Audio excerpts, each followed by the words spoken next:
जब markets difficult होता है तो उस समय पैसा बनाना भी बहुत डिफिकल्ट हो जाता है। ऐसा मैं क्यों कह रहा हूँ? ऐसा मैं इसलिए कह रहा हूँ कि पिछले 3-4 महीने से यही एग्जैक्टली हो रहा है। अगर आपको कोई भी कह रहा है कि उसके लिए बहुत आसान है पैसा बनाना, तो दोस्त आप जानते हैं कि सामने वाला झूठ बोल रहा है। ठीक है, बहुत सारे स्टॉक्स नीचे जा रहे हैं, बहुत सारे स्टॉक अपना स्ट्रक्चर बदल रहे हैं, बहुत सारे स्टॉक स्टॉप लॉस हिट कर रहे हैं, और इन सब के बीच में हम सर्वाइव करने की कोशिश कर रहे हैं। इन सब के बीच में मेरी कोशिश है कि आपके सामने हर वीक एक ऐसे स्टॉक को लेके आने की जिसको मैं खरीदता हूँ, क्योंकि वो मेरे प्रोसेस का पार्ट है, और हर वीक एक ऐसे स्टॉक को निकलने की जिसको जो मेरे वॉच लिस्ट में कमजोर है और उसको मैं निकालता हूँ। पॉइंट बहुत सिंपल है, मार्केट के साथ बने रहना है, पैसा इन्वेस्टेड रखना है, क्योंकि अगर पैसा निकल के बाहर चले गए तो दोस्त फिर मार्केट को टाइमिंग को टारगेट करना बहुत डिफिकल्ट होता है। कोई नहीं कर पाता है, कुछ लोग सोशल मीडिया पे करते हैं, बट आप जानते हो कितना सच है कितना झूठ है। ये video chart of the week video है, एक ऐसा वीडियो जिससे थोड़ा मोड़ा आप इंटरेस्ट हो पहले करते थे, अब कम कर रहे हैं, पता नहीं क्यों, शायद इसलिए कम कर रहे हैं बिकॉज मार्केट डिफिकल्ट हो रहा है और पैसा बनाना डिफिकल्ट हो रहा है। लेकिन मैं यही कहूंगा कि अगर आप सीखना चाहते हैं लिटरली, तो ये सबसे बढ़िया टाइम है आपको सीखने के लिए। अगर आप इस वक्त नहीं सीख पाए तो पता नहीं कब सीखिएगा। क्यों? क्योंकि कहते हैं ना कि बियर मार्केट या डिफिकल्ट मार्केट से आपको सबसे अच्छा चीज़ सिखा सकता है। अच्छा मार्केट में हर दूसरा बंदा एक्सपर्ट होता है, हर दूसरा बंदा हीरो होता है। तो अगर आप सही में सीखना चाहते हैं, this is the time when you should put efforts. This is the time जहाँ पे आपको पढ़ना चाहिए, प्रैक्टिस करना चाहिए। अभी नहीं कीजिएगा, बहुत बाद में लेट हो जाएगा, और जब बाद में अच्छा टाइम आएगा तो आपको लगेगा कि अरे यार सीख नहीं पाए। ठीक है, तो जिनको नहीं पता, जो बहुत नए हैं, उनके लिए मैं बता देता हूँ चार्ट ऑफ द वीक क्या है। चार्ट ऑफ द वीक एक ऐसा वेब सीरीज है, वेब सीरीज नहीं है, एक ऐसा सीरीज है यूट्यूब पे, हमारे चैनल पे, जिसमें जो स्टॉक को मैं खरीदता हूँ वो स्टॉक मैं उनके आपके सामने लेके आता हूँ। मोर ऑफ मेरे लिए जर्नल होता है, ताकि मैं रिकॉर्ड करता हूँ कि जो स्टॉक को मैं खरीद रहा हूँ, कहाँ पे खरीद रहा हूँ, क्यों खरीद रहा हूँ, उसके पीछे की वजह है, ताकि अभी से 2 साल 3 साल बाद अगर मुझे जाके देखना पड़े कि मैंने क्या खरीदा था, कहाँ खरीदा था, this is the best journal which I can have video format में। इसीलिए मैं उसको बनाता हूँ। और इसका एक दूसरा फायदा ये भी है कि आपको सीखने को मिल जाता है, बहुत लोगों को मदद मिल जाती है, जो कि अच्छी बात है। कुछ लोग हैं जो बहुत सीरियसली फॉलो करते हैं, उनके लिए अच्छा हो जाता है। अगर आप भी चाहते हैं, जो आप सीरियस नहीं है, आप चाहते हैं सीरियसली होना, तो आप कर सकते हैं।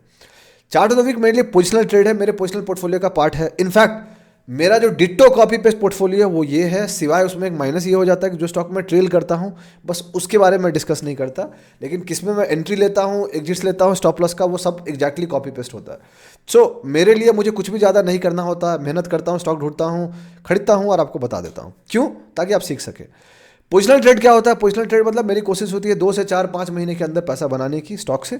अगर स्टॉक और अच्छा दिख गया तो उसको ट्रेल करने की, अच्छा नहीं दिखा तो स्टॉप लॉस लेकर निकल देने की। इतना ही सिंपल गोल है, कोई शॉर्टकट नहीं है मेरा को कि मुझे बहुत जल्दी कल का कल पैसा चाहिए, ऐसा मेरा कोई इरादा नहीं है। मेरा एक शॉर्ट टर्म पोर्टफोलियो भी है जिसको मैं हैंडल करता हूँ, बट वो अलग है, जिसके बारे में बातें बहुत कम करता हूँ।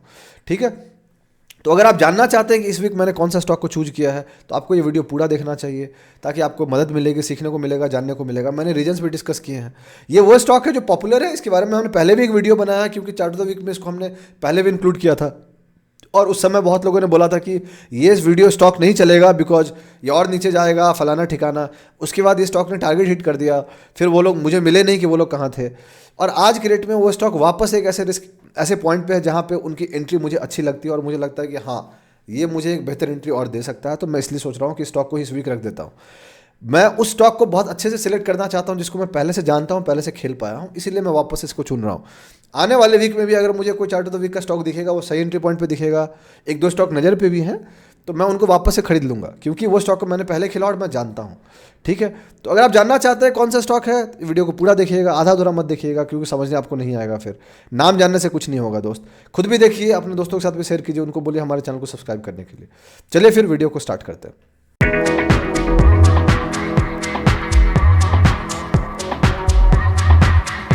कैसे हैं आप लोग? मेरा नाम ब्रजभूषण है और मैं आप लोगों का स्वागत करता हूं आप लोग के अपने चैनल पे, जिसका नाम है ट्रेड विद भूषण।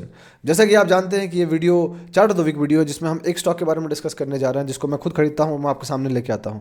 आगे बढ़ने से पहले मैं आपको 2 चीज़ बता देना चाहता हूँ। पॉइंट नंबर 1, मैं सेबी रजिस्टर्ड नहीं हूँ, मैं जो भी बात कर रहा हूँ लर्निंग पर्पज है, कोई टीपीआई रिकमेंडेशन नहीं है। आप ब्लाइंडली मेरी बात को फॉलो मत कीजिएगा, अपना रिस्क जरूर मैनेज कीजिएगा।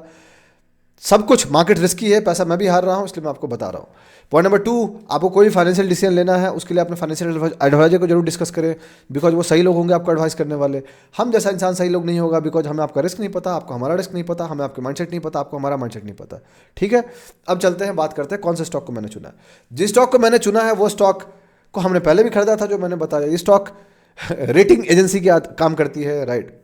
कंपनीज को रेटिंग देती है, फाइनेंसेस को रेटिंग देती है, बहुत सारी काम करते हैं। चलते हैं चार्ट्स पे, आपको आइडिया लग गया होगा कौन सा स्टॉक का, पता चलेगा।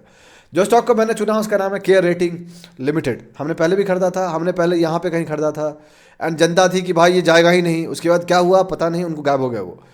और उसके बाद ये constant back to back 4 week में ही हमारा टारगेट हिट कर दिया। ठीक है, ये अच्छी बात थी।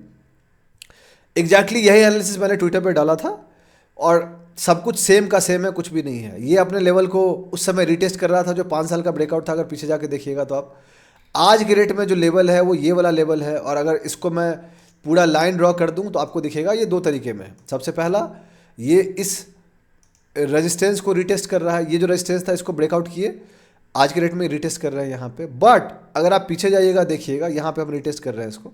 और अगर आप पीछे जाके देखिएगा तो आपको पता चलेगा कि ये वही जोन है जहाँ पे 2018 में सपोर्ट हुआ करता था। 2018 अप्रैल में भी सपोर्ट था, 2018 जुलाई में भी सपोर्ट था, यहाँ भी सपोर्ट पाया था 2016 में। यहाँ पे ब्रेक करने की कोशिश किया था 2015 में, बट वापस से नीचे आ गया था। यहाँ पे सपोर्ट नहीं मिला, नीचे आ गया। सो ये काफ़ी क्रूशियल जोन है। 2014 में इस लेवल को हमने पहले बार ब्रेक किया था, फिर ऊपर गए, फिर नीचे आए। तो ये जो लेवल है ये काफ़ी क्रूशियल लेवल है, अगर गौर कीजिएगा आप तो। यहाँ से सपोर्ट पाना चालू किया था 18 में, और 7 साल बाद आज के रेट में वापस से सपोर्ट पा रहा हूँ उसी लेवल पे।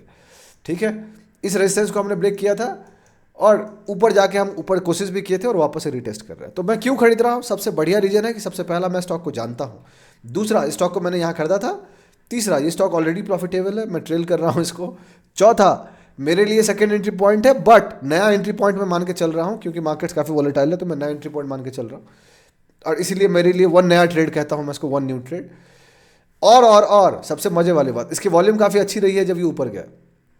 पिछली बार जब हमने एंट्री किया था तो मेरा स्टॉप लॉस यहाँ पे था, इस बार स्टॉप लॉस चेंज होगा। उससे पहले और भी डिटेल्स हम बात कर लेते हैं। तो ये जो बेस था, ये बेस काफ़ी स्ट्रॉन्ग बेस था जिसको हमने फाइनली यहाँ पे ब्रेक किया था with good volume out there. और ये तब की मूव है जब पूरा मार्केट्स गिर रहा था। अगर आप गौर कीजिएगा, सितंबर, अक्टूबर, नवंबर, दिसंबर में ऊपर गया ये नवंबर तक, जबकि निफ्टी नीचे गया है। जब सारी मार्केट्स नीचे जा रही थी, ये स्टॉक हमारा टारगेट हिट किया था और हमें 2-3 स्टॉप लॉस बचा के दिया था। तो मैं वैसे स्टॉक को कैसे छोड़ सकता हूँ जो स्टॉक मुझे तब साथ दिया है जब मेरा बुरा टाइम चल रहा था, राइट? ऐसे इंसान को भी नहीं छोड़ना चाहिए जो आपका साथ दे रहा है, उसके बुरे टाइम में उसको नहीं छोड़ना चाहिए, हमेशा उसको रखना चाहिए।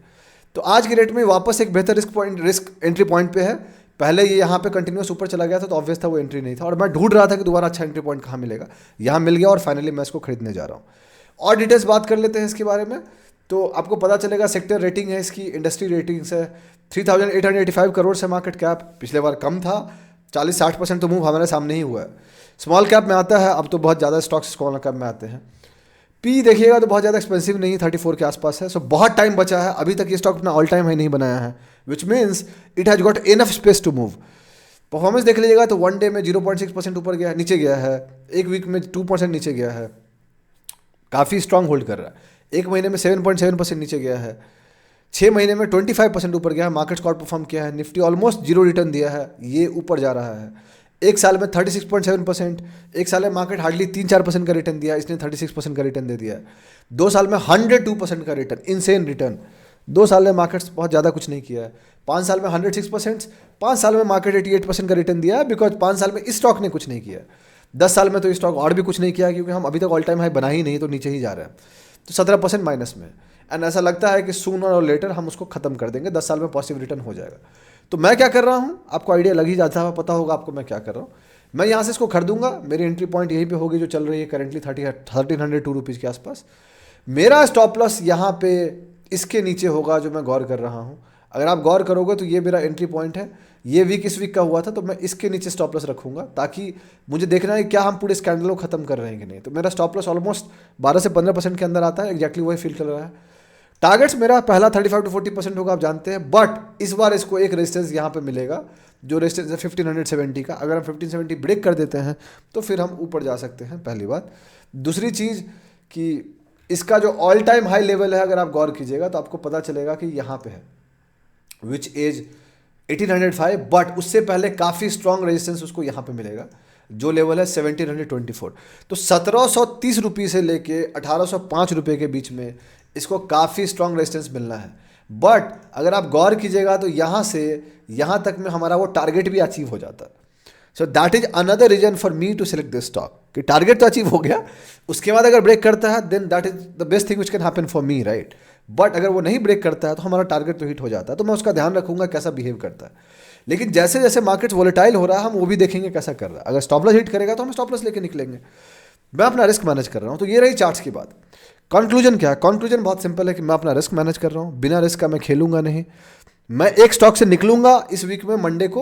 अभी तक मैंने डिसाइड नहीं किया है कि मैं कौन से स्टॉक से निकलूंगा, तो उसके लिए आपको ब्रॉडकास्ट चैनल पे कनेक्ट रहना पड़ेगा या फिर टेलीग्राम पे कनेक्ट रहना पड़ेगा। आपको पता चल जाएगा चार्ट ऑफ द वीक से कौन से स्टॉक से मैं निकल रहा हूँ। प्रोबेबली मैं बी सॉफ्ट से निकलूंगा शायद, अभी तक ये मुझे लगता है, लेकिन मैं निकलूंगा कि नहीं, या फिर बी सॉफ्ट या एफले में मुझे डाउट लग रहा है। बट आई विल सी मुझे किससे निकलना चाहिए, जिससे भी निकलूंगा या कोई और स्टॉक होगा जिससे निकलूंगा, बिकॉज मुझे बहुत ज़्यादा डीप एनालिसिस में जाना पड़ेगा देखने के लिए कि मैं किससे निकलना चाहता हूँ। एंड जिस स्टॉक से भी मैं निकलूंगा उसका अपडेट मैं ब्रॉडकास्ट चैनल में करूंगा मंडे को, टेलीग्राम पे कर दूंगा एंड ट्विटर पे कर दूंगा, अगर वो ट्विटर पे स्टॉक अवेलेबल होगा तो इसीलिए अगर आपको पता होना चाहिए, अगर चार्ट ऑफ द वीक हमारा फॉलो कर रहे हैं तो आप देख लीजिएगा। ऑब्वियस स्टॉक में लॉस होगा, chances are very high. B soft में भी लॉस में चल रहा है, बहुत सारे स्टॉक्स नीचे ही चल रहे हैं, लेकिन पार्ट ऑफ द गेम है दोस्त। That is how I am going to take out some money and then put into this, because अगर मैं वो नहीं करूंगा तो फिर क्या करूंगा, ठीक है। सो मेरा बहुत क्लियर कॉन्सेप्ट है कि मैं कमजोर स्टॉक को निकाल रहा हूं, जो स्टॉक कमजोर हो रहा है, और मजबूत स्टॉक को ऐड कर रहा हूं, ताकि मेरा पोर्टफोलियो ऐसा बन जाए कि मेरे पास बस मजबूत स्टॉक रहे सुनो और लेटर। मार्केट जितना साइडवेज जाएगा मेरे लिए उतना अच्छा होगा, मैं उतना लॉस अभी बुक कर लूंगा और बाद में मैं पैसा कमा लूंगा जब मार्केट ऊपर जाएगा। अगर मार्केट्स ऊपर नहीं जाता है, अगर ये सारे स्टॉक में स्टॉप लॉस हिट करते हैं, तो इसका बहुत क्लियर मतलब है कि मार्केट्स और नीचे जाएगा और कोई दूसरा तरीका नहीं मार्केट से बचने का। सो हम वही करते रहेंगे जिसमें मुझे आता है, मैं एग्जैक्टली वही करूंगा जो मुझे आता है, जो मुझे समझता है। जिस प्रोसेस को मैं फॉलो करता हूँ मैं पूरे ब्लाइंडली फॉलो करता हूँ। मेरा प्रोसेस काफ़ी इंटैक्ट है, काफ़ी मेहनत किया उस प्रोसेस को डिफाइन करने के लिए, काफ़ी टाइम लगाया है। तो ऑब्वियस है कि अपने प्रोसेस पे मुझे भरोसा करना पड़ेगा। अगर मैं भरोसा नहीं करूंगा अपने प्रोसेस पे तो कौन करेगा, ठीक है। तो यही थी टोटल एनालिसिस। अगर आपको अच्छा लगा तो आप लाइक कीजिए चैनल को, वीडियो को लाइक कीजिए, चैनल को सब्सक्राइब कीजिए, अपने दोस्तों के साथ शेयर कीजिए, उनको बोलिए हमारे चैनल को सब्सक्राइब करने के लिए। बहुत जल्दी मैं आपसे अगले वीडियो मुलाकात करूंगा, तब तक के लिए अपना ध्यान रखें, अपने घर वालों का ध्यान रखें। शुभ रात्रि, चीयर्स।